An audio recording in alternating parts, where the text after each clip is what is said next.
Hey there, fellow marketers, Mark here, and today we're going to talk about are the differences and similarities between traditional media, like TV, billboard, newspaper ads, and social media. Those Facebook ads, those pre-roll and mid-roll ads on YouTube videos, probably one you saw before this video, those kind of things.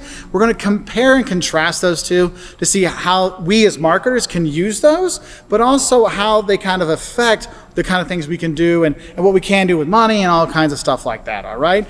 Now, one of the things that's really cool, whether you're in traditional media or in your social media, if you look at the ability to reach a large audience and a niche small audience, both of them can do that. I mean, think about it. In traditional marketing, yes, you can reach tons of people. Think about the TV commercials at the Super Bowl. Everyone even talks about those commercials.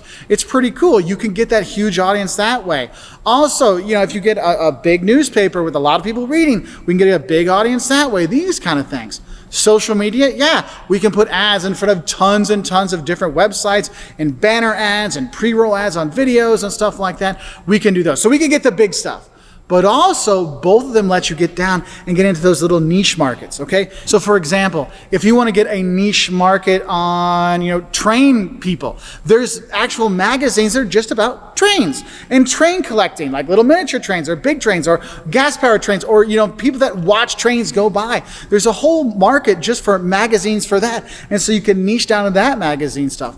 Also, think about it. You can niche down into the blogs about trains too. So you can get really focused down into a small niche or in either one. So it's really kind of cool. So no matter what kind of media you're going to use, you can get the big groups, but also the small groups as well. Okay, so that's the one really big thing where both traditional media and social media do well and you can use. Okay, now where they really start to differ though is expense and access. Look, traditional media tends to be a lot more expensive. Think about those $4 million ads they have on the Super Bowl. Yeah, that's just for the ad time. That's not actually making the ad, okay? You got to pay for all the people to make those ads, right? You got to pay for the person to put up the billboard, the person to print out the billboard, all these kind of stuff really adds onto the price. So traditional media can be quite pricey, whereas social media, it's cheap. Think about it. If you have a business page on Facebook, you can advertise for post for $2 or $3 if you want. It can be a very cheap option, okay? And the thing is, if we look at access to these things, for traditional media, one of the issues we have is getting access to that. They have to drive by that billboard. If they don't go down that street, no one's going to see it. That's why a billboard downtown where people see a lot is going to cost a lot more than a billboard out past the city limits, okay? Also, people have to watch that TV channel. They have to pick up that newspaper, which not a lot of people do anymore. So it is tougher that way. Access for social media, hey, if you know they're going to that website, hey, that's a nice thing there because we track all that stuff. That can be a good thing on there because people are going there. But also the issue with access is you got to think about it in terms of social media, in terms of it is everywhere, but is everybody looking at it, okay? How many times are you actually looking at that Facebook ad? But also, how many times you actually look up and look at a billboard?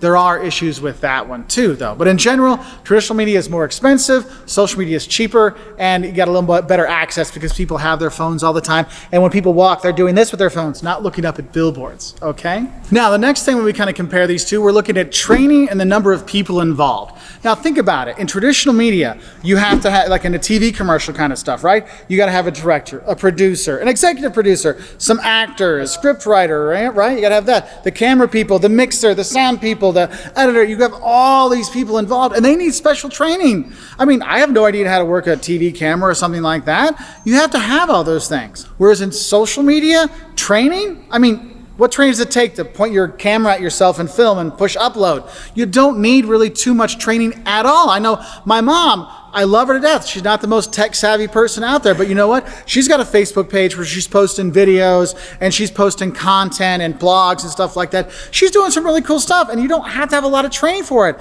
Look at me. I'm making this video. It's me, my tripod, and my camera, and that's it. You don't need a lot. You don't need a lot of training for it. And that's what's great about social media because it's really kind of even the playing field so anybody can do it, not just those that have the technical skills for it. Okay, so there's those things.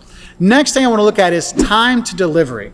Look, if you're looking at traditional media, time delivery, how long does it take to actually make the ad and stuff like that and to get it in front of customers? It takes time. Think about movies. They film it 2 years before and then it takes them a year to edit it and then they have to put it out in July and stuff like that.